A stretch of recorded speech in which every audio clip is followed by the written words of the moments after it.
దేవునికి మొదటిగా కృతజ్ఞతాస్తులు తెలియజేస్తూ మరి ఒకసారి కూడి వచ్చిన మీ అందరికీ నా హృదయపూర్వక వందనాలు తెలియజేస్తూ మత్తయి సువార్త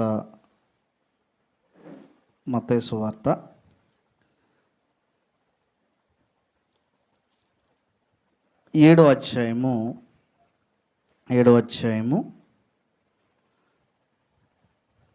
24వ వచనం నుంచి మనం చదువుకుంటున్నాం. 24వ వచనం గడిచినటువంటి వారంలో 23వ వచనం వరకు మనం చూసాం. ఇప్పుడు 24వ వచనాన్ని చూద్దాం. అంటే యేసుక్రీస్తు ప్రభువారు ఇంకా కొండ మీద ప్రసంగానికి ముగింపిస్తున్నాడు ఆయన. ఇప్పుడు దాకా మనం చాలా కొండ మీద ప్రసంగంలో చాలా విశేషమైనటువంటి సంగతుల గురించి మనం మాట్లాడుకున్నాం. అయితే ఇక్కడ కొండ మీద ప్రసంగంలో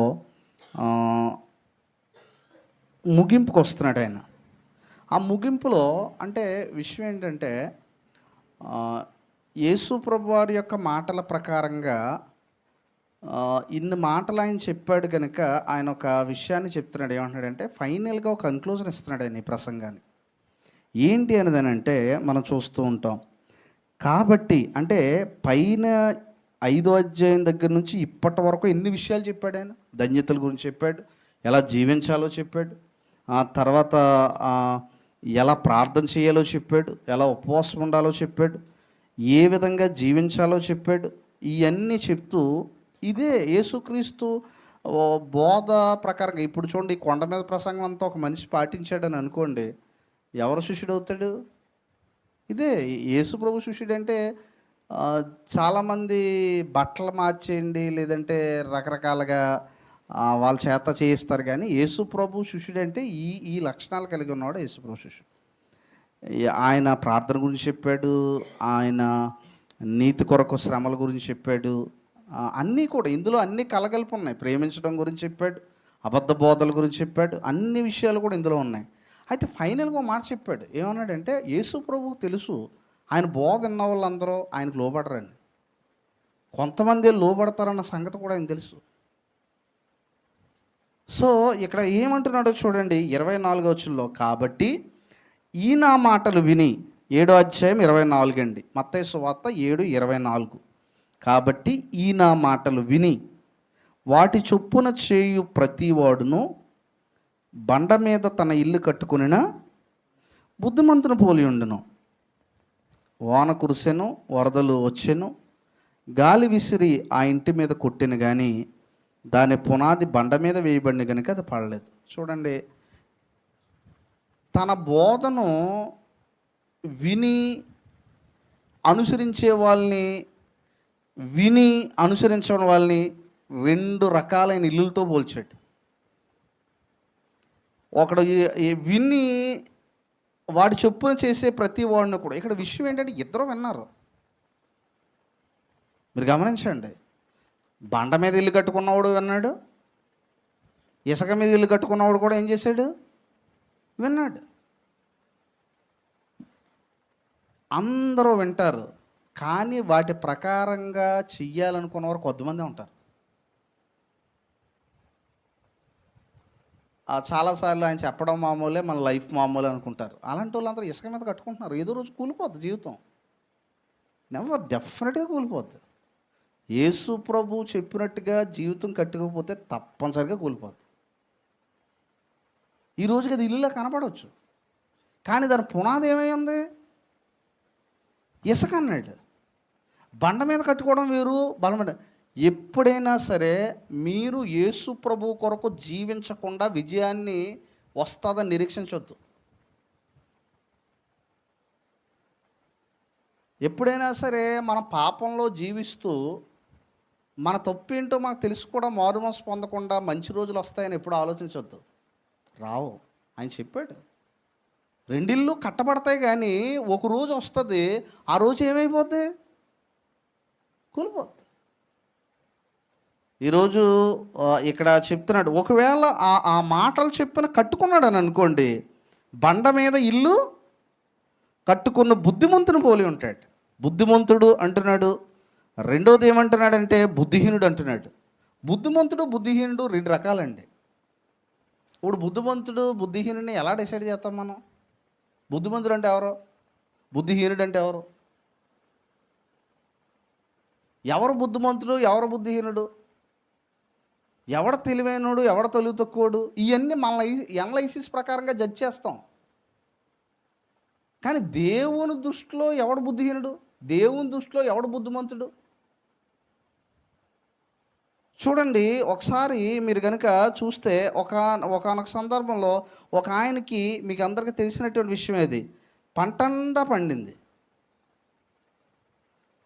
అతను ఓ మాట అనుకుంటున్నాడు, ఏమంటున్నాడంటే, ఇదిగో ఈ సంవత్సరం ధాన్యం అంతా పండింది, ఈ కొట్లను పడగొట్టి మళ్ళా పెద్ద కొట్లు పెట్టి స్టాక్ చేసి నా ప్రాణమా తినుము త్రాగుము సుఖించుము అనేటువంటి. మీరు అతని విధానం చూడండి, అతను వెర్రివాడా అని అన్నాడు. ఎవరు? యేసుప్రభు వారు. ఒక విషయం తెలుసా, ఎవరిని వెర్రివాడు అన్నాడంటే, భూమి మీద డబ్బు సంపాదించే స్కిల్స్ తప్ప దేవుడు లేని ప్రతి ఒక్కడో ఎర్రోడే.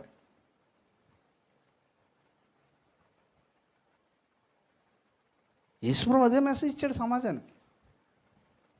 చాలాసార్లు మనం ఇతరుల ఆస్తుల గురించి మాట్లాడతాం, ఇతరుల ఔన్నత్యం గురించి మాట్లాడతాం, కానీ వాళ్ళు దేవుడు అనే సబ్జెక్ట్ని వారి జీవితాల్లో తీసేస్తే వారు ఎంత బుద్ధిహీనులు అవుతారో ఒకరోజు యేసుప్రభు నిరూపిస్తాడు. డెఫినెట్గా నిరూపిస్తాడు. ఇప్పుడు ఇతని బుద్ధిహీనత మీరు చూడండి, అతనికి దేవుడు లేడు. నా ప్రాణమా కేవలం దేని మీద ఉన్నాడు? నా ప్రాణమా తినుము త్రాగుము సుఖించుము. అనేక సంవత్సరాలకి ఏముందంటున్నాడు? విస్తారంగా ఆస్తి సమకూర్చబడింది, అనేక సంవత్సరాలకు ఉంది. సో ఇతను, మీరు ఎప్పుడన్నా చూడండి, ఎక్కువ సంవత్సరాలు బతకడానికి తగినటువంటి స్టాక్ కనుక అతనికి ఒకవేళ ఏదన్నా ఎక్కువ సంవత్సరాలు బతకడానికి ఆస్తి సంపాదించాడు అనుకోండి, ఈ భూమి మీద ఎవడు అతను తెలివి తక్కువ అంటావు. కానీ దేవుడు అంటున్నాడు, ఇప్పుడు దేవుడు తెలివి తక్కువడో మనం తెలివి తక్కువడో రోజు అర్థం అవుద్ది ఆయన ఎందుకు చెప్పాడు అన్నది.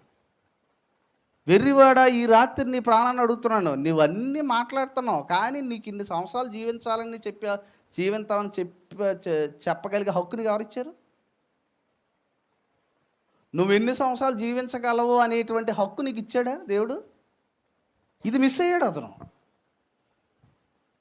అవి జరుగుతూనే ఉన్నాయి ఈ రోజుల్లో. మానవుడు ఈరోజు, మొన్న మధ్యకాలంలో ఒక అతను చాలా కోటీశ్వరుడు, మీరు చూసే ఉంటారు. అది BMW కారు, కొన్ని ₹1,00,00,000 పైనే ఉంటుంది అది. సో దాని మీద ఏమైంది, ఒక పెద్ద లారీ బోల్తా పడిపోయింది, అందులో ఉండిపోయాడు అలాగే అంతే. అతను చాలా ఆస్తుంది, ప్రాణానికి ఇదంతా అనవసరం.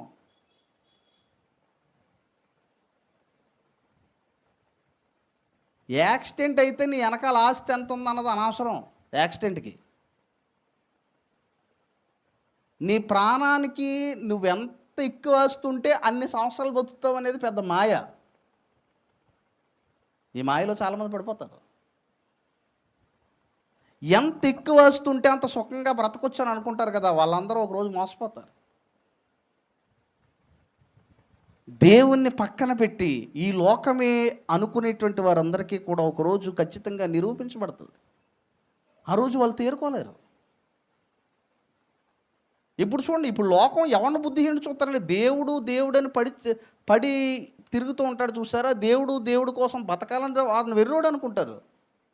కానీ ఈ లోకాన్ని సంపాదించేవాడిని తెలియదు. కానీ ఒకరోజు దేవుడు ఎవడు వెర్రివాడో ఎవడు బుద్ధిహీనుడో తన జ్ఞానముతో ఈ ప్రపంచానికి తీర్పిస్తాడు. అందుకే యేసుప్రభు చెప్పాడు, ఈ ప్రసంగం అయిపోయిన తర్వాత, ఈ నా మాటలు విని వాడు చెప్పిన చేయు ప్రతి వాడును బండ మీద ఇల్లు కట్టుకునినా బుద్ధిమంతుని పోలి ఉన్నాడు. ఇంకొకటి ఉంది, ఈ నా మాటలు విని వాటి చొప్పున చేయని ప్రతి వాడు. అంటే మీరు గమనించినట్లయితే ఇక్కడ వినడం ప్రయోజనం కాదు, విన్నదాన్ని అనుసరించడంలోనే ప్రయోజనం ఉంది. విన్న వాక్యం చాలాసార్లు నిష్ప్రయోజనం అవ్వచ్చు. సో ఇక్కడ యేసుప్రభు వారు ప్రాముఖ్యంగా చెప్పేటువంటిది ఏంటంటే 26వ వచనంలో అంటున్నాడు, మరియు ఈ నా మాటలు విని వాటి చొప్పున చేయని ప్రతివాడు ఇసుక మీద ఇల్లు కట్టుకొని బుద్ధిహీన్ని పోలి ఉండు. వాన కురిసెను, వరదలు వచ్చాను. అంటే కట్టుకోగలిగాడే ఇసుక మీద? కట్టుకోగలిగాడు, కానీ అది నిలబడుతుందా? ఈ భూమి మీద క్రీస్తు అనే పునాది తప్ప నువ్వు జీవితాన్ని ఎంత అందాల మేడలో కట్టుకున్నావు ఒకరోజు కూలిపోద్ది. నీకు పేక మేడలు తెలుసా? మీకు ఏమైనా పేక మేడలు కడితే ఏమవుతుంది రోజు? అది యేసు ప్రభు లేకుండా ఎవరైనా జీవితాన్ని ఈ లోకంలో సెట్ చేసుకుంటున్నారంటే అది పేక మేడతో కట్టినిల్లే. డెఫినెట్గా రోజు కూలిపోద్ది. ఎందుకంటే ఆయన చెప్తున్నాడు, ఈయన మాట విని వాడు చెప్పున చేయను ప్రతి వాడును ఎక్కడ కట్టుకుంటున్నాడు ఇల్లు? ఇసుక మీద ఇల్లు కట్టుకుంటున్నాడు. ఇసుక మీద ఇల్లు కట్టుకుంటున్నాడు కనుక అక్కడ అంటున్నాడు, ఇసుక మీద ఇల్లు కట్టుకున్న బుద్ధిహీనుని పోలి ఉండును, వాన కురిసెను, మళ్ళీ ఏమొచ్చింది? వరదలు వచ్చాయి, గాలి విసిరి ఆ ఇంటి మీద కొట్టెను, అప్పుడు అది కూలబడిను, దాని పోటు ఏమన్నాడండి? 2 రకాల ఇల్లులతో పోల్చాడండి ఆయన. ఒకటి గమనించండి, ఏంటంటే బైబిల్ ఒకటి చెప్పిన తర్వాత ఎప్పుడైనా సరే ఒకసారి నువ్వు ఈ దారిలో వెళ్ళిన తర్వాత రాంగ్ రిజల్ట్ వచ్చింది అనుకో, ఒకవేళ రెండోసారి వెళ్తే రైట్ వస్తుందని అనుకోకు, అదే దారిలో రెండోసారి వెళ్తేనే ఏమవుతుంది? రాంగే వస్తుంది. ఇప్పుడు బైబిల్ పాపం చేయకుండా చెప్పిందే చెప్పలేదండి. బైబిల్లో దేవుడు పాపం చేయొద్దని చెప్పాడు. బైబిల్లో భక్తులందరూ పాపం చేసి చతికిలు పడ్డారని తెలుసు. ఇప్పుడు మనం కొత్తగా ట్రై చేయాలా మళ్ళీ చతికిలు పడ్డానికే? ఖచ్చితంగా చతికిలే పడతావు. మనం ఏమనుకుంటామంటే అది అప్పుడు సంగతే, ఇప్పుడు నాకు దావీదు కంటే తెలివితేటలు ఎక్కువ నాకు, కాబట్టి ఎవడు చూస్తాడులే ఈ అబద్ధాన్ని, ఎవడు చూస్తాడులే ఈ పాపాన్ని అని చెప్పిన. కానీ డెఫినెట్గా ఒక రోజు కూలిపోతుంది. రహస్యమైనది ఏదో ఏమన్నాడండి? బయలుపరచబడకపోదు అన్నాడు. అలాగనే మనం దేవుడు చెప్పిన మాటల ప్రకారం కట్టుకుంటేనే నిలబడతాం భవిష్యత్తులో. ఇది నిజం, ఇది వాస్తవం. దేవుడు చెప్పిన ప్రకారంగా మనం విని కట్టుకోకపోతే ఖచ్చితంగా కూలిపోతాం. మీకు ఒక సంగతి తెలుసా? యెహోవా ధర్మశాస్త్రాన్ని అనుసరించిన ప్రతి రాజు వర్ధిల్లాడు. యెహోవా ధర్మశాస్త్రాన్ని అనుసరించని రాజు ఎంత గొప్పవాడైనా నాశనం అయిపోయాడు. బైబిల్లో ఉందా రాజుల చరిత్ర? రాజులండి వాళ్ళు. ఒక రకంగా చెప్పాలంటే రాజుగారిగా ఎంత వస్తుంటుంది. కనుక వాళ్ళందరూ ఎలా చితికిలమైపోయారు చూడండి లైఫ్లో. దేవుడు ధర్మశాస్త్రం ప్రకారంగా, అందుకే పాత నిబంధనలో ప్రతి చోట కూడా ధర్మశాస్త్రం ప్రకారంగా నడిచాడు. ధర్మశాస్త్రం ప్రకారంగా యథార్థముగా దేవుని ఆజ్ఞలు చొప్పున నడిచిన రాజులు అంటారు. మీరు ఇశ్రాయేల్ రాజులను తీసుకోండి. 2 రాజ్యాలు ఉన్నాయి.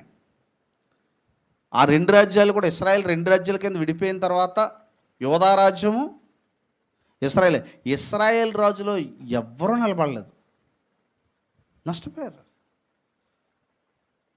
జ్ఞానులమనే ఈ లోకంలో ఒక విషయం, జ్ఞానులం అనుకునే ఈ లోకంలో అతను బుద్ధిహీనత ఏంటి అనేటువంటి దేవుడు ఒకరోజు బయలుపరుస్తాడు.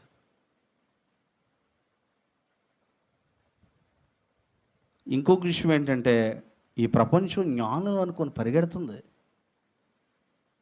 కానీ ఒకరోజు ఇప్పుడు పౌలు గారు చూడండి, ఎంత జ్ఞాని ఆయన. నిజంగా చూడండి, పౌలు గారే చతికిలు పడ్డాడు ఆయన ముందు. ధర్మశాస్త్రాన్ని పట్టుకొని నిజంగా అతని ఆలోచన ఏంటంటే ధర్మశాస్త్రానికి వ్యతిరేకంగా వచ్చిందే ఈ క్రైస్తవ్యం, ధర్మశాస్త్రానికి వ్యతిరేకంగా వచ్చిన వాడే ఈ క్రీస్తు అనేటువంటిది ఆయన ఆలోచన. ఏం చేశాడు చివరికి అంటే క్రైస్తవుల్ని ఏం చేశాడు అతను? ఏం చేశాడండి? హింసించడం కాదు, దూషించడం కాదు, చంపేశాడు. ఎంత జ్ఞానం ఉంది ఆయన దగ్గర. కానీ ప్రభు ఒకరోజు కనపడేటప్పుడు చతికిలు పడ్డాడు అంతే. ఈ ప్రపంచానికి కూడా ఒకరోజు ప్రభు కనపడతాడు. ఆ రోజు ఈ భూమి మీద ఉన్న జ్ఞానులు అందరూ కూడా చతికిలు పడతారు. ఒక బండ మీద ఇల్లు కట్టుకున్న బుద్ధిమంతుడు తప్ప. కానీ వెంటనే పడిపోయాడు గుర్రం నుంచి.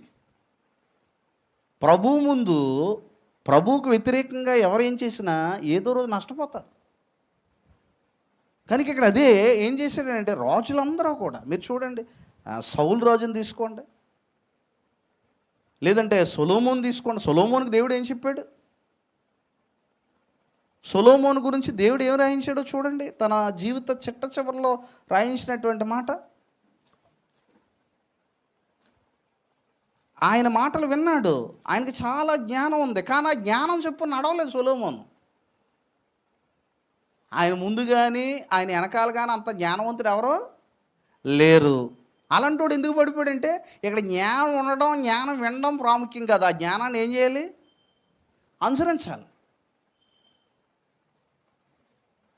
ధర్మశాస్త్రంలో చెప్పలేదా దేవుడు ఎవరిని వివాహం చేసుకోవాలన్నా? దేవుడు చెప్పలేదా? చెప్పాడు, తెలుసా సొలొమోనుకి. కానీ ఏం చేశాడు చూడండి. మీరు కనుక చూడండి 11వ అధ్యాయంలో చూడండి ఏం చేసి ఎలా చతికిల పడ్డాడో చూడండి సొలొమోను జీవితం. సొలొమోను లాంటి జ్ఞానవంతుడే దేవుని చేత ఈ తీర్పు తీర్చబడితే, ఇప్పుడున్న జ్ఞానం సొలొమోను కంటే జ్ఞానవంతులా? కనుక అక్కడ ఏమంటున్నాడో చూడండి. మోయాబీలు, ఎదోమీలు, అమ్మోనీలు, సిదోనీలు, హిత్తీలు అను జనులు మీ హృదయములను తమ దేవతలతో త్రిప్పుదురు గనుక, 1 రోజులు 11వ అధ్యాయం, తిప్పుదురు గనుక వారితో సహవాసం చేయకూడదనియు వారిని మీతో సహవాసం చేయనీయకూడదని యెహోవా ఇశ్రాయేలుకి ఏం చేశాడు? సెలవిచ్చాడు. ఇది ఆ మాట తెలుసు అతనికి, సొలొమోనుకి. కానీ ఏం చేశాడు? అయితే రాజైన సొలొమోను ఫరో కుమార్తెను గాక ఆ జనుల్లో ఇంకా అనేక మంది పరస్త్రీలను ఏం చేశాడు? మోహించి కామాతురత గలవాడే వారిని ఉంచుకొనుచు వచ్చాను. ఎలా పరిశుద్ధాత్ముడు ఒక రకంగా చూడండి ఎలా రాయించాడు, ఇంత క్లారిటీగా రాయించేసాడు. ఎవరి గురించి? మన గురించి రాయించడా? మనకు కూడా ఒక పుస్తకం పెడితే ఏం రాస్తాడు? మన జీవితం గురించి ఎప్పుడన్నా ఉందా? మనకు కూడా ఒక పుస్తకం పెడితే మన జీవిత చరిత్ర దేవుడు ఏం రాస్తాడు? ఈ ఆలోచన ఎప్పుడన్నా ఉందా మనకి? మన జీవిత చరిత్ర క్రీస్తులో ఎక్కడి నుంచి స్టార్ట్ అయింది? రోజు వాళ్ళ జీవితాల్లో ఎక్కడ ఏం జరిగినా రాశాడు ఆయన. సొలొమోను మందిరం కట్టిందన్నది రాశాడా లేదా? మందిరం కట్టాడు కాబట్టి తప్పు చేసినా రైట్ అయిపోద్దా? రైట్ అయిపోద్దండి. కనుక ఇక్కడ ఏం చేస్తున్నాడు? అక్కడ చెప్తున్నాడు చివరిలో చూడండి, ఏమన్నాడు? కామాతురత గలవాడు వాడిని ఉంచుకొని, ఇక్కడ అన్నాడు అతనికి 700 మంది రాజకుమార్తెలైన భార్యలను 300 మంది ఉపపత్నులు కలిగి ఉండిరి. అతని భార్యలు అతని హృదయం ఏం చేశారు? తిప్పివేశారు. ధర్మశాస్త్రం తిప్పలేదు అతని హృదయాన్ని. ఎవరు తిప్పేశారు? ఈ రోజుల్లో ఒకటి గమనించండి, మిమ్మల్ని మీ భార్యలు పరిపాలిస్తున్నారా, లేదంటే భర్తలో మిమ్మల్ని పరిపాలిస్తున్నారా? క్రీస్తు పరిపాలిస్తున్నాడా? ఎవరు పరిపాలిస్తున్నారు ఈ భూమి మీద మనల్ని? దేవుని వాక్యం పరిపాలిస్తుందా? భర్త దేవుని వాక్యానికి లోబడాలి, భార్య దేవుని వాక్యానికి లోబడాలి, పిల్లలు దేవుని వాక్యానికి లోబడాలి. ఇవి కాకుండా కుటుంబంలో యేసుక్రీస్తును పక్కన పెట్టి ఎవడన్నా పరిపాలన చేస్తున్నాడా? సొలొమోనుకు పట్టిన గతే పడుతుంది. సొలొమోను ధర్మశాస్త్రం పరిపాలించేది. ఎవరు పరిపాలించారు? అన్ని స్త్రీలు పరిపాలించారు. మన ఇంటిని పరిపాలించేటప్పుడు అది ఎప్పుడూ కూడా దేవుని జ్ఞానంతో పరిపాలించింది అయితేనే నిలబడుతుంది. దేవుని జ్ఞానంతో పరిపాలించగలగాలి. ఒకవేళ అలాంటి అవకాశం లేకపోతే మనం ప్రార్థన చేయాలి. ఎందుకో తెలుసండి, ఈ లోకం కలికాలం ఉండదు. ఈ లోకంలో నువ్వు ఎప్పుడు ఉండవు. ఒకరోజు ఖచ్చితంగా వెళ్ళిపోతావు, డెఫినెట్గా వెళ్ళిపోతావు. మరణ దినాలు మరణ దినాలు దగ్గరకు వస్తున్నాయి. ఈ లోకాన్ని వదిలి వెళ్ళిపోవాలి. కానీ ఫైనల్గా ఒక ఆయన ముందు నిలబడతావు నువ్వు. ఈ ప్రపంచాన్ని, భారతదేశాన్ని పరిపాలిస్తున్న ప్రధానమంత్రి దగ్గర నుంచి, అమెరికాని పరిపాలించిన ప్రెసిడెంట్ దగ్గర నుంచి, ఈ ప్రపంచాన్ని ఏలిన చక్రవర్తులు, ఇంజనీర్లు, డాక్టర్లు, సాఫ్ట్వేర్ ఇంజనీర్లు మొత్తం అందరూ కూడా యేసుక్రీస్తు న్యాయపీఠం ఏటో ఒక రోజు నిలబడే రోజు వస్తుంది. గొప్పవారేమి కొద్దివారేమి ప్రతి వాడును తన వరుసలో ఏం చేయబడతాడు? నిలబడతాడు. గ్రంథములు ఏం చేయబడతాయి? విప్పబడతాయి. అది ఏ గ్రంథమో తెలుసా? నీ ఇంట్లో రాసుకున్న డైరీ కాదు అది. దేవుడు నీ గురించి రాసినటువంటి చరిత్ర ప్రతి పేజీ తెరవబడుతుంది. అప్పుడు అన్నీ తెరవబడినప్పుడు, ఇప్పుడంటావా మన బుక్స్ అన్నీ, మన బుక్ ఓపెన్డ్ బుక్ కాదు. ఎందుకు అనంటే రక్త సంబంధం ఉందనుకోండి, బుక్ కొంచెం కొన్ని పేజీలు మూసేస్తుంది అది, ఆ బుక్. ఇప్పుడు మా ఇంట్లో ఉన్నాను అనుకోండి, లేదంటే మీ ఇంట్లో ఉన్నాను అనుకోండి, మంచి చేస్తే బయటికి చెప్తాం, చెడు చేస్తే బుక్లో ఆ పేజీ చింపేస్తాం. ప్రభు అలా కాదు. ఆ books will be opened one day. ఆ రోజు దావీదు చరిత్రను ఎలాగైతే తన బుక్లో రాయించాడో, తన గ్రంథంలో, అలాగే మన జీవితాలని రాయించాడు. ఏ స్పాట్లో ఏ సంవత్సరం ఎలా బ్రతికామో ఖచ్చితంగా దేవుడు ఇవన్నీ కూడా రికార్డ్ చేస్తున్నాడు. గ్రంథాలు విప్పబడతాయి. ప్రతి వానికి గ్రంథాల్లో ఉన్నట్టుగా ఏం చేయబడుతూ ఉంటుంది అంటే తీర్చిపడుతుంది.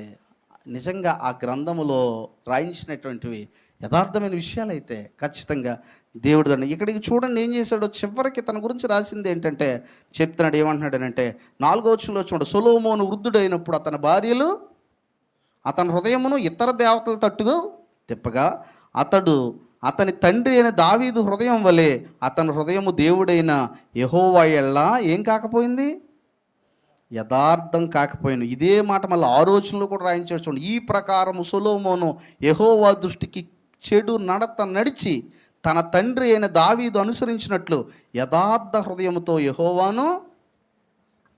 ఇవి మీరు గమనించండి, ఇతను ఎవరు ఎంతకైనా అన్యుడా ఇశ్రాయేలీడా? అన్యుడా ఇశ్రాయేలీడా?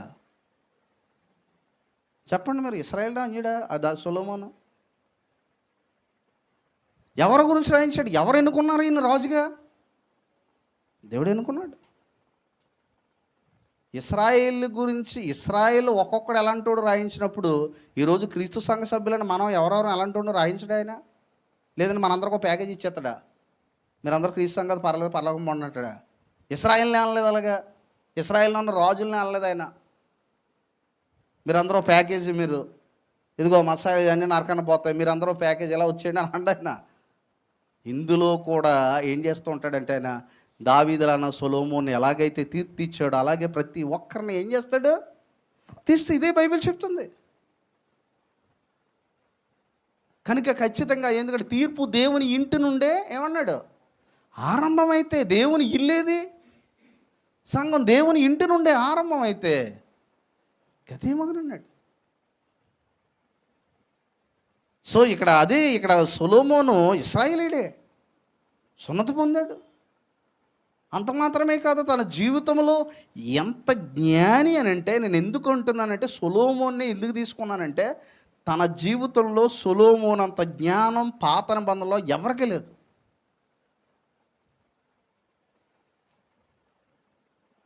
ఒకడు జ్ఞానవంతుడైనంత మాత్రం నీతిమంతుడు అవుతాడని గ్యారంటీ లేదు.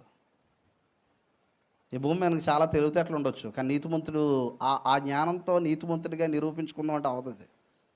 దానికి బెస్ట్ ఎగ్జాంపుల్ సొలొమోన్. ఒకడు జ్ఞానవంతుడు కాకపోయినా నీతిమంతుడు అవ్వచ్చు.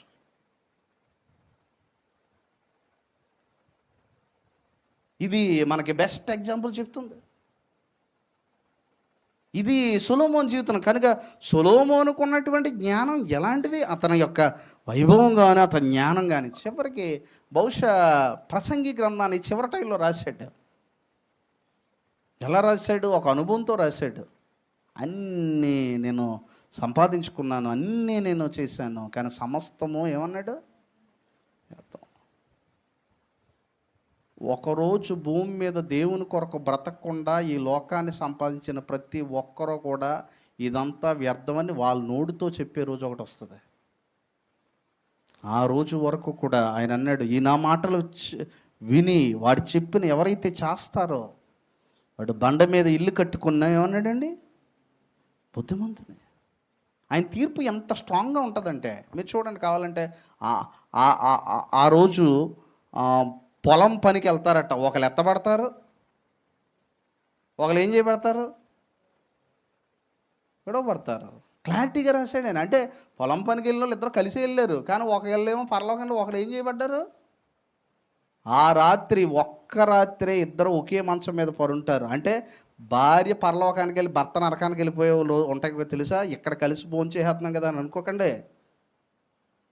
ఆ రాత్రి ఇద్దరు ఒకే మంచం మీద పరుండుదురు, ఒకరు ఎత్తబడుదురు, ఒకడు విడిచిపెట్టబడుదురు. ఈ భూమి మీద నలుగురితో కలిసి ఉన్నంత ఈజీ కాదు పరలోకాన్ని సంపాదించడం అంటే. అది ప్రతి ఒక్కడు పర్సనల్గా దేవుని కొరకు బ్రతికేటువంటి బ్రతుకుల నుంచి ఆయన తీసుకెళ్తాడు. ఈ రిలేషన్షిప్ ఇవన్నీ భూమి మీదే, పరలోకంలో ఏముండవు. పరలోకంలో అందరూ ఒక కుటుంబం అవుతారు. క్రీస్తు కొరకు బ్రతికిన వారంతా ఒక కుటుంబం అవుతారు. క్రీస్తు కోసం బ్రతకలేని వాళ్ళందరూ కుటుంబం అవుతారు.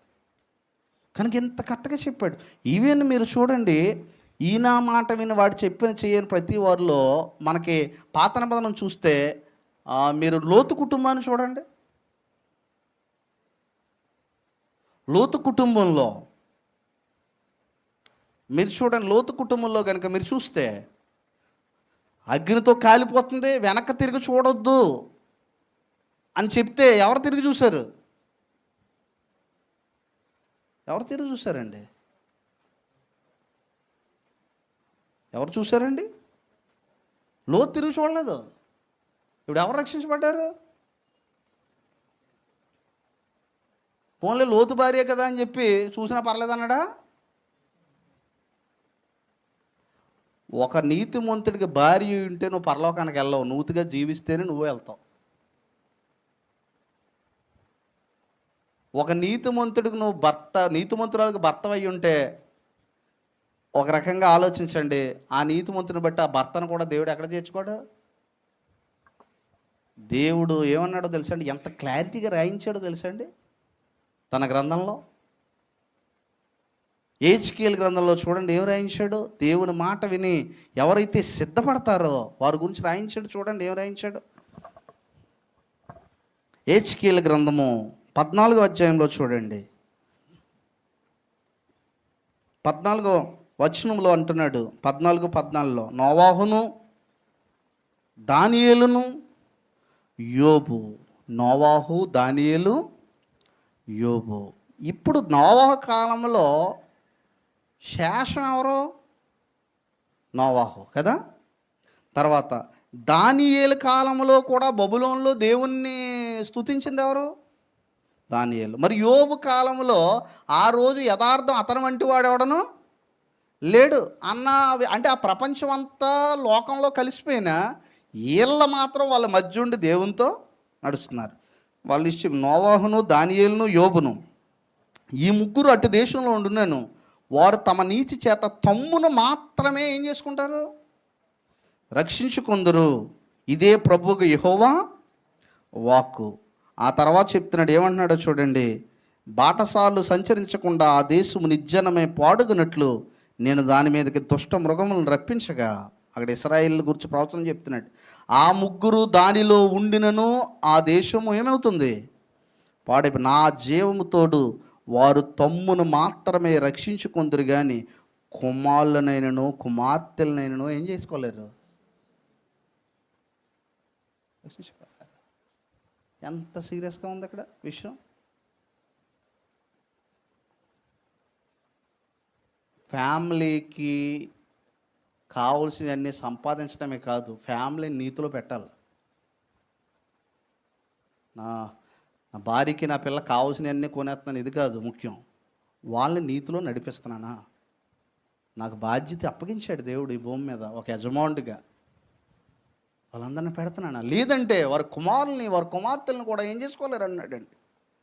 రక్షణ ఇంకా క్లారిటీగా చెప్పాడో చూడండి. ఏమంటున్నాడు?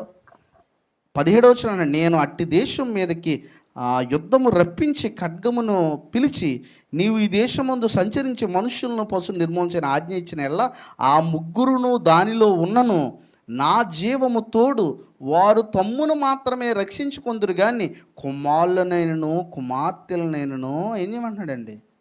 ఈ విషయం మళ్ళీ రెండోసారి చెప్తున్నాడు.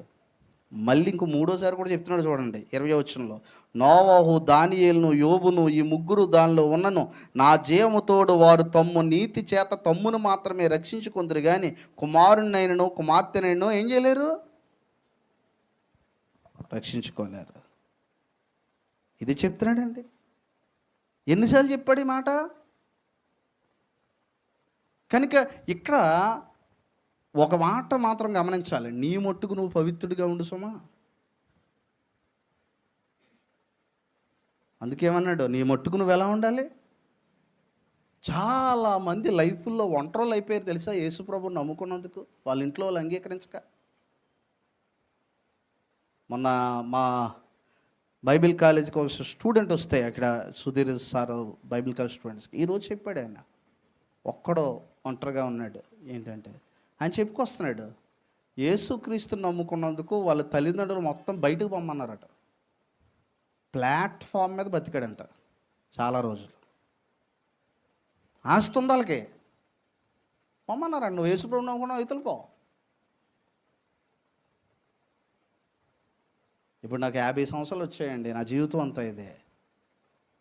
కానీ యేసుక్రీస్తు కొరకు నేను బ్రతుకుతున్నటువంటి ఈ రోజుకి అంటే ఇన్ని సంవత్సరాలు, అందుకే అన్నాడు నా నిమిత్తము డెఫినెట్గా ఏమవుతుందనంటే, అంటే వాళ్ళు నిజంగా యేసుప్రభు కూడా అన్నాడు, నా నిమిత్తం ఎవరినైనా విడిచిపెట్టిన వాడు నా రాజ్యానికి ఏమన్నాడు అన్నాడు, బయటకు పొమ్మన్నారు.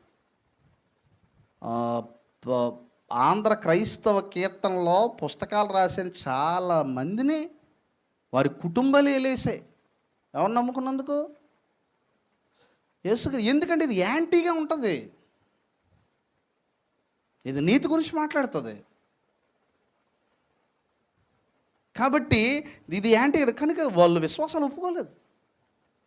ఐక్యత అంటే మనం చాలాసార్లు ఏమనుకుంటామంటే ఐక్యతగా, అప్పుడు జనరల్గా ఐక్యంగా ఉండాలని చాలాసార్లు మాట్లాడతారు. ఒక విషయం అర్థం చేసుకోండి, శరీర సంబంధమైన ఐక్యత కూడా ఉంటుంది, ఆత్మ సంబంధమైన ఐక్యత వేరు.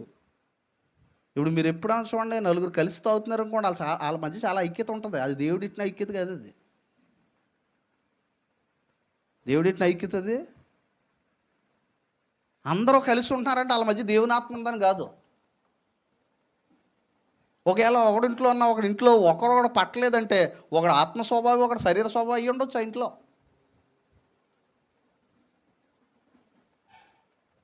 మరి చూడండి, హేబేలు కయ్యేను ఒకే కుటుంబ సభ్యులు, కానీ హేబేలు ఏం చేశాడు, నీతి గలవాడు. కయ్యేను, ఇప్పుడు నీ కుటుంబంలో కయ్యేను పోలేదు కాబట్టి హేబేలుని తీసుకెళ్ళి నరకంలో ఆడేస్తాడా? అనేడు. అతని నీతిని బట్టి హేబేలు ఎక్కడికి వెళ్తాడు,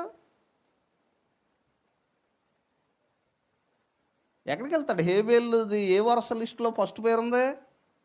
ఇప్పుడు కయ్యేని బట్టి తీర్పు తీస్తాడు హేబేల్కి. మొట్టమొదటి ఆదికాండంలో పాఠం ఇది, కయ్యేని బట్టి తీర్పు తీస్తాడు హేబేల్కి, తెచ్చడు. ఒకవేళ మాటికి ఏంటి మీ అన్నయ్య అలా చేశాడు లేదంటే అని అక్కడ ఎంత తీర్పు తీస్తానో నీ నూతును నువ్వు కాపాడుకున్నావు. లేదంటే ఆదామవ్వలు ఏం చేశారు, పండు తినేశారు. అయ్యంతే కాదు, హేబేలు విశ్వాసం బట్టి తన మట్టుకు తాను దేవునితో ఎలా ఉన్నాడు, నమ్మకంగా ఉన్నాడు. మీరు అలాగే దావీదుని చూడండి, దావీదు కుమారుడు అబ్షాలోము ఎలా ఉన్నాడు. మీరు కావాలంటే ఏలీని చూడండి, ఏలీ ఎలా ఉన్నాడు తన కుమారులు. అలాగే సమూయేలుని చూడండి, సమూయేలు ఎంత పర్ఫెక్టో తన కుమారులు తన దేవుని నామాన్ని అంత చెడగొడుతూ వచ్చారు. ఇప్పుడు దేని బట్టి తీర్పు తీస్తాడు? సమూయేలు ఎక్కడికి వెళ్తాడు? సమూయేలు ఎక్కడికి వెళ్తాడండి? ఎక్కడికి వెళ్తాడో సమూయేలు చెప్పండి. పరలోకానికి వెళ్ళా సమూయేలు? అంతసేపు ఆలోచిస్తున్నారండి, సమూయేలు మీద డౌట్ ఉందా? పరలోకానికి వెళ్తాడు. ఇప్పుడు తన కుమారులు పాపం చేశారు కాబట్టి సమూయేలుని ఇదిగో అని అండవు. సమూయేలు చేయవలసింది చేశాడు. ఈ భూమి మీద యేసు ప్రభువు కూడా చెప్పడం వరకే చెప్పాడు. పక్కన్న యూదా ఇస్కరియోతు కూడా మారలేదు. ఇప్పుడు యేసు ప్రభు నాశనం వాళ్ళది, ఎవరు నాశనం అయిపోయాడు? ఇప్పుడు ఎవరన్నా వచ్చి నీ శిష్యుడే మారలేదు నాకెందుకు చెప్తున్నాడు, యేసు ప్రభుని ఎవరు అడగడు, మారపోతే ఎలాగుంటాడు? కనుక యూదా ఇస్కరియోతు ఎవరి పక్కన ఉన్నాడు? ఆయన మాటలు విన్నాడు. మీకు విషయం తెలుసా, యేసు ప్రభు ఏ బోధ అయితే చేశాడో ఆ బోధ అంతా ఎవరన్నారు? ప్రతి ప్రసంగం విని ఉంటాడు యూదా ఇస్కరియోతు. బట్ అతని ఆలోచన ఎప్పుడు దేని మీద ఉంది?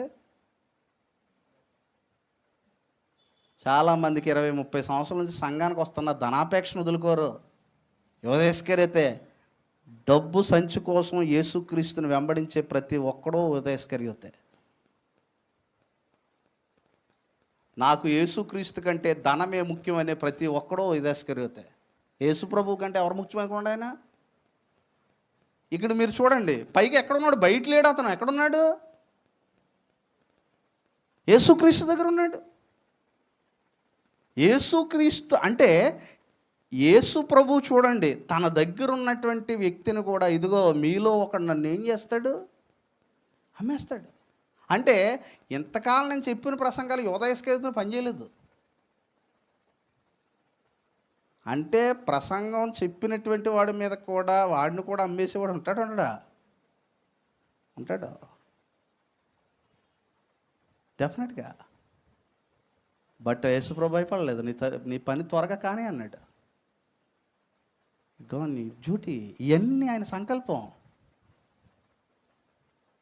సో పేతురులో పనిచేసింది ఆయన బోధ, యోహానులో పనిచేసింది. తోమా పాపం డౌట్ పడినా మళ్ళీ వెంటనే మారు పశ్చాత్తాపడి ఏమన్నా నా దేవా నా ప్రభు అన్నాడు. హృదయస్కరితలో పనిచేయలేదు అదే బోధ. 12 మందిలో ఒకడు ఎలాంటి వాడు ఉన్నాడు అంటే, ఆయన మాటలు విని కట్టుకున్నవాడు పేతురు అయితే, ఆయన మాటలు విను కూడా ఇసుక మీద కట్టుకున్నది ఎవరండి? సో ఈ భూమి మీద అతను ఎవరి పక్క నుండి ఉంటాడు? యేసుప్రభు ఉన్నంతకాలం, భూమి మీద ఉన్నంతకాలం ఎవరితో తిరిగి ఉంటాడు ఆయన? యేసుప్రభుతోనే.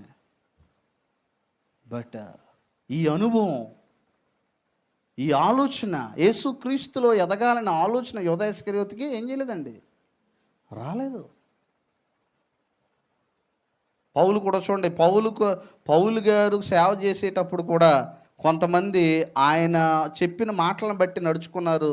కొంతమంది అయితే ఆయన విడిచిపెట్టి ఏం చేశారు, వెళ్ళిపోయారండి. అందుకే తిమోతి పత్రికలో రాస్తున్నాడు, ఆయన మాటల చొప్పున ప్రకారం నడవకుండా ఒక అతను వెళ్ళిపోయాడని కూడా చెప్పాడు. ఏమన్నాడంటే చూడండి, అక్కడ అంటున్నాడండి, చూడండి ఏమంటున్నాడు. 2 తిమోతి 4వ అధ్యాయంలో చూడండి, మనందరం చదువుదాం ఈ మాటలో.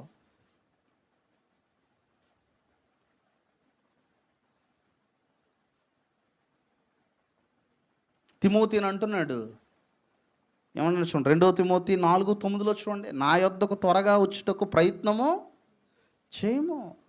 ఎవరిని అంటున్నాడు నా యొద్దకు త్వరగా వచ్చుటకు ప్రయత్నం చేయమని?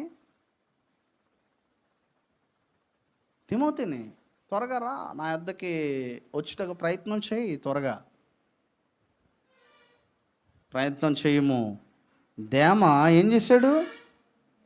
ఇహలోకమును స్నేహించి నన్ను విడిచి ఎక్కడికి వెళ్ళిపోయాడు?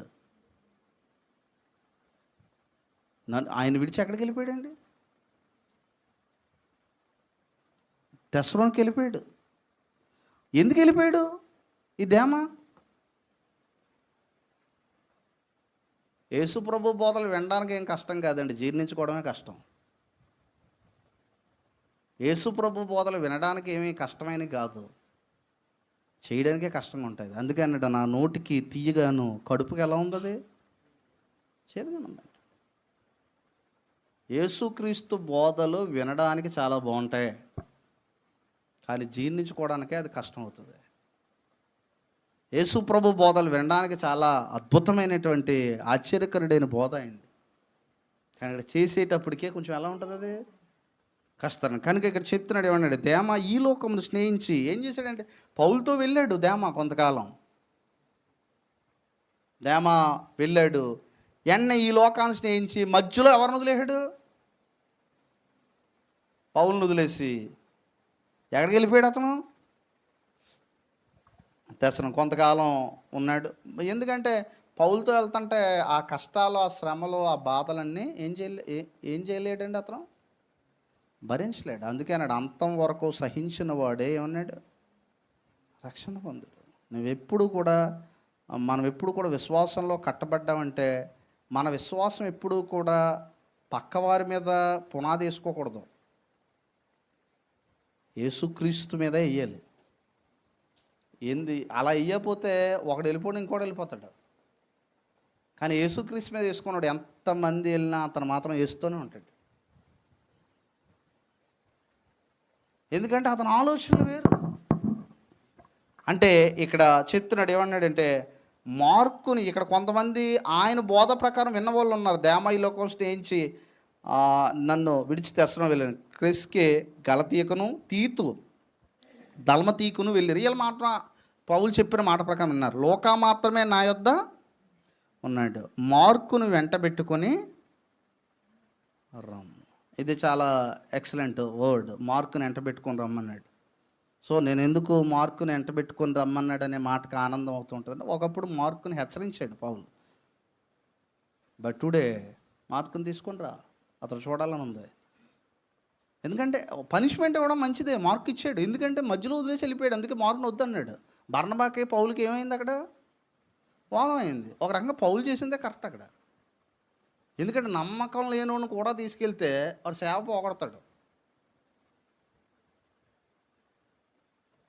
అందుకే దైవజనులు తనతో పాటు నమ్మకస్తుని తీసుకెళ్ళాలి, అలాంటి స్పిరిట్ ఉన్నవాడిని తీసుకెళ్ళాలి. లేకపోతే ఏం చేస్తాడు? అది చేయలేపాడు. ఎందుకంటే మార్కు నుంచే వద్దన్నాడు.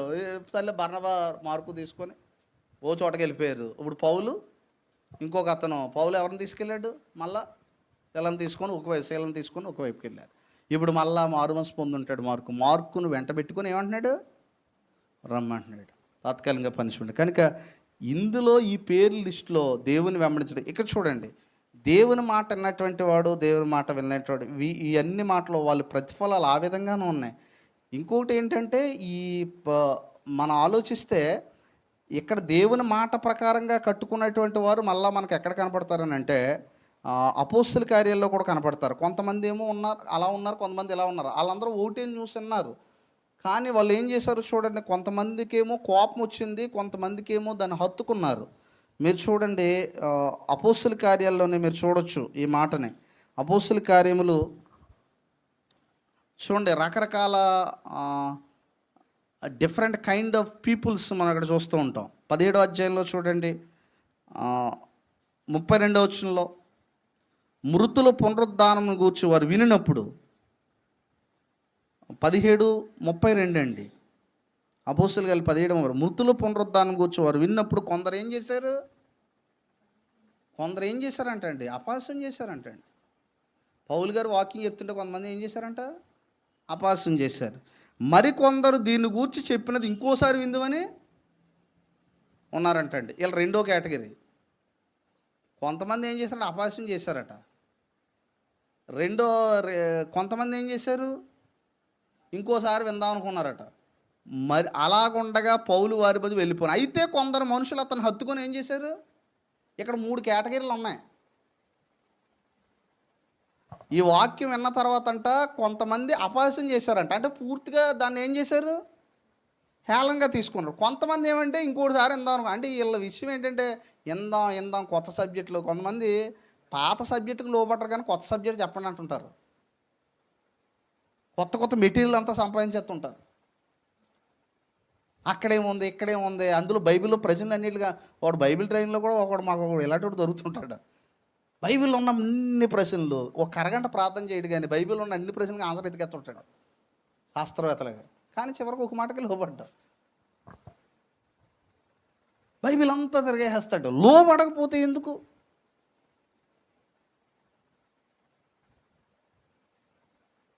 కనుక ఇక్కడ ఏమన్నాడంటే ఇంకోసారి విందాం అనుకున్నారట పౌలు చెప్పింది. అంటే ఏంటి? బాగుంది సబ్జెక్ట్, ఇంకోసారి విందాం అంటే వీళ్ళు ఏంటంటే సబ్జెక్టులను టేస్ట్ చేయడానికి అంటారన్నమాట. కానీ ఇంకో కొంతమంది మాత్రం హత్తుకొని ఏం చేశారట? 3 రకాల ప్రజలు ఉన్నారా లేదా ఇక్కడ?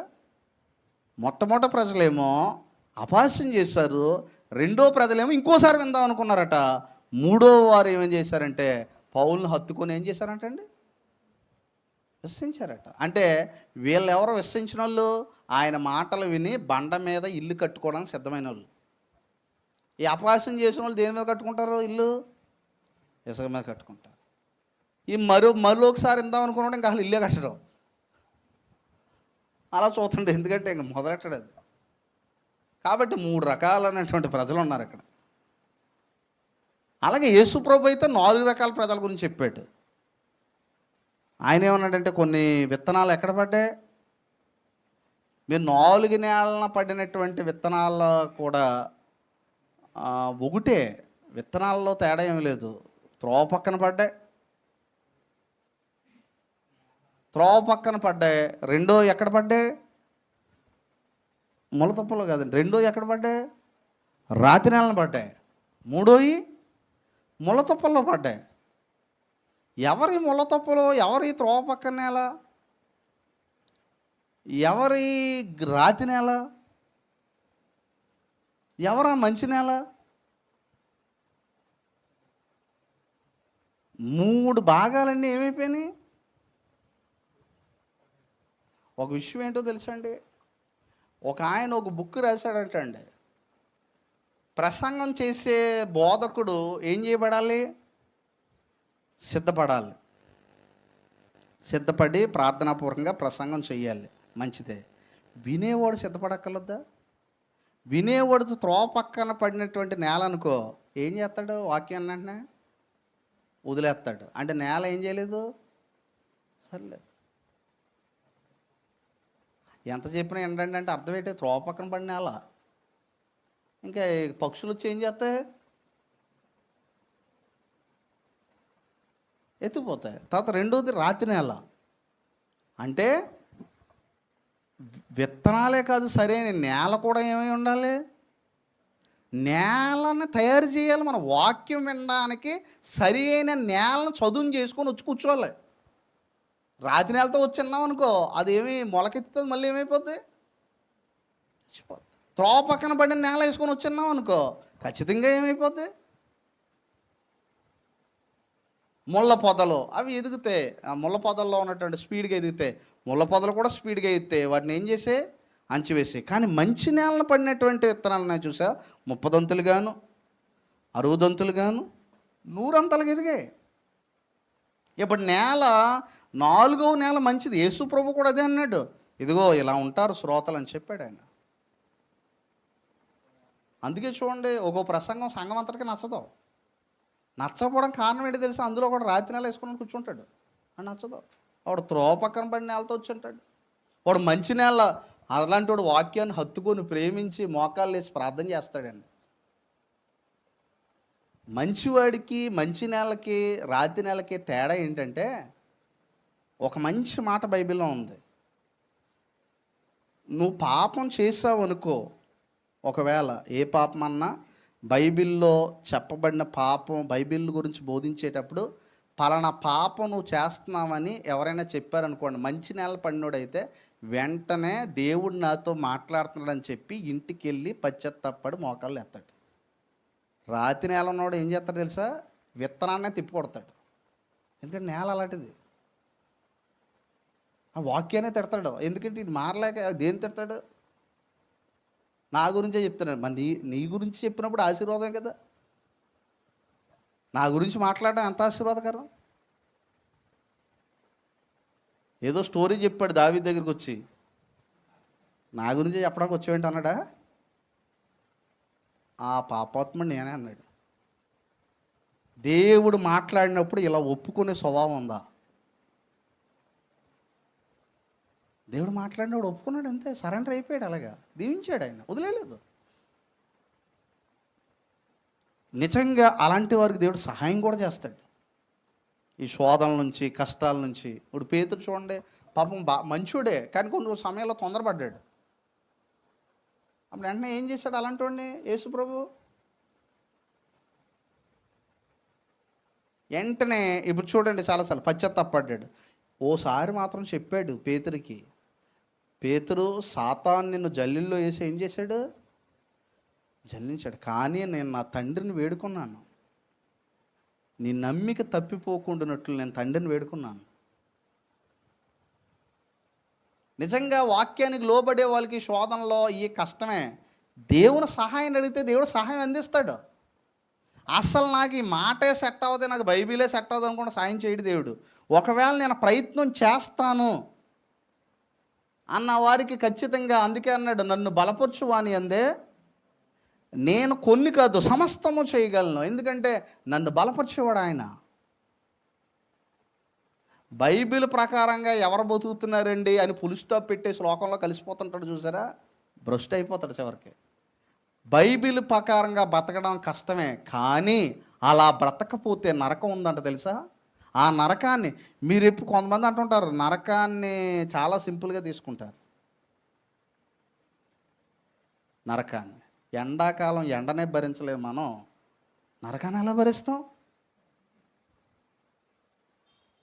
కనుక ఈయన మాట విని చెప్తున్నాడు, ఏమన్నాడంటే, ఈయన మాట విని ఎవరైతే సర్దుకుంటున్నాడో తన జీవితాన్ని, నిజంగా ఆ యేసు ప్రభు నాతో మాట్లాడుతున్నాడు. పేతురు అలాగే అనుకున్నాడు. పేతురు కత్తి తీసి ఏం చేయమన్నాడు? వల్ల పెట్టంటే, ప్రభా నీకేం తెలియదు ఊరుకున్నాడా? ఇప్పుడు ఉన్నవాడు అయితే అలా అంటాడు, నీకేం తెలియదండి, లోక సమయం తెలియతట్లేదు నాకు. నేను ఒకటి మంది అబద్ధం ఆడకూడదంటే మీకు తెలియదండి, ఊరుకోండి. తెలివిగా ఉండాలండి లోకంలోనే. ఏం సాధింతావు అబ్బాయి తెలివిగా ఉండి? నువ్వు తెలివి తక్కువడు అయినా పర్లేదు, కానీ నీతిగా బ్రతుకు. నీతిగా బ్రతికినోడికి అన్ని దేవుడు ఇస్తాడు.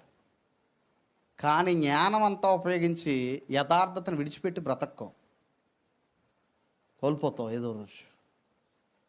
ఎందుకంటే విషయం ఏంటంటే, ఈ భూమి మీద మీకు మన కొన్ని విషయాల్లో జ్ఞానం లేదో కొన్ని దేవుడు నేర్పుతాడు డెఫినెట్గా. మీలో ఎవరికైనా జ్ఞానం కొద్దిగా ఉంటే ఏమన్నాడు? అడగండి నన్ను అన్నాడు. నన్ను అడగండి, నేను ఎవరిని గద్దెంపక ఎలా ఇస్తానన్నాడు?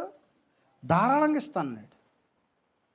కనుక మనం ఈ భూమి మీద ఉండగా మన యొక్క జీవితాల్ని ఒకటే చెప్పాడు యేసుప్రభు, ఈయన మాటలు ఎవరైతే వింటారో, వాడు చెప్పుని ఎవరైతే జీవిస్తారో వారు బండ మీద ఇల్లు కట్టుకుంటారు.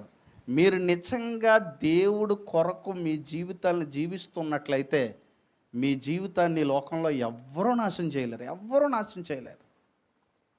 మీరు దేవుని కోసం బ్రతకపోతే ఎవ్వరూ నాశనం చేయకపోయినా దేవుడే నాశనం చేస్తాడు. ఎవడైనను ఈ ఆలయమును పాడు చేసిన ఎళ్ళ దేవుడు అని ఏం చేస్తాడంటున్నాడండి? పాడు చేస్తాడంటున్నాడు. మీ దేహం ఏమైంది? ఆలయమైంది. దీన్ని ఎవడన్నా పాడు చేశాడు అనుకోండి, దేవుడు అని ఏం చేస్తాడంటున్నాడండి? వాడు దేవుడు పాడు చేస్తే మళ్ళీ ఇంకెవడు బాగు చేస్తాడు వచ్చి? ఎవడైనాను ఈయన మాటలు చెప్పిన ఉంటే వాడు మాత్రం బండ మీద. నిజంగా మనం ప్రతిరోజు దేవుని మాటల ప్రకారం జీవిస్తున్నామంటే నిజంగా నువ్వు భవిష్యత్తులో ధైర్యంగా జీవించవచ్చు. యథార్థంగా జీవిస్తున్నప్పుడు నీకు 10,000 నష్టం వచ్చినా పర్లేదు, యథార్థంగా జీవిస్తున్నది నువ్వు 1,00,000 రూపాయలు పోయినా పర్లేదు, నువ్వు యథార్థంగా జీవించావంటే ఖచ్చితంగా నిలబడతావు. అయథార్థంగా జీవించి రోజుకో 1,00,000 వచ్చేస్తుంది దానికి ఇంట్లోనే, ఎప్పుడో తప్పుడు అది ఇసుక మీద కట్టిన ఇల్లే కూలిపోద్ది. అందుకే అన్నాడు, భక్తిహీనుడికున్న విస్తారమైన దానం కంటే యథార్థవంతుడికున్న కొంచెమే శ్రేష్టం. కనుక ఇది చాలా విలువైన మాట. అది కనుక దేవుడు అదే చెప్పాడు తన గ్రంథంలో. కాబట్టి ఈ వాక్యంలో ఉన్నట్టుగా మనము యేసుప్రభు ఫైనల్గా కన్క్లూడ్ చేశాడు ఈ ప్రసంగాన్ని. ఏమన్నాడంటే, ఈ 2 రకాల ఇల్లులు, 2 రకాల మనుషులు. కాబట్టి ఇందులో మనం ఏది ఎలా కట్టుకుంటాం అనేటువంటిది ఇది మన జీవితాలకే యేసుప్రభు ఏం చేశాడు? వదిలేశాడు. అందుకే అన్నాడు, జీవ మార్గమును మరణ మార్గమును మీ మధ్య ఏం చేస్తానన్నాడు? ఉంచుతున్నాను. కనుక నువ్వు జీవ మార్గాన్ని సెలెక్ట్ చేసుకుంటే జీవ మార్గంలో, మరణ మార్గాన్ని సెలెక్ట్ చేసుకుంటే మనం. కానీ ఒకటి మాత్రం వాస్తవం సుమా, రాంగ్గా జీవిస్తూ రైట్ ఆశించుకో, రైట్గా జీవిస్తూ రాంగ్కి భయపడకో. దేవుడు మన పక్షమున ఉండగా ఏమన్నాడు? మనకు విరోధేవుడు తన సొంత కుమారుని ఇచ్చేసాడు. మనకి సొంత కుమారుని ఇచ్చేసాడు. సమస్తమును మనకి ఎందుకు అనుగ్రహించడు? సొంత కుమారుని ఇచ్చేసాడు. ఈ లోకంలోనే ఇచ్చాడే లేదండి, ఇచ్చేసాడు. సొంత కుమారుని ఇచ్చేసాడు. దానితో పాటు మిగతా ఎందుకు అనుగ్రహించాడు ఆయన? ఇదే మన విశ్వాసమై ఉండాలి.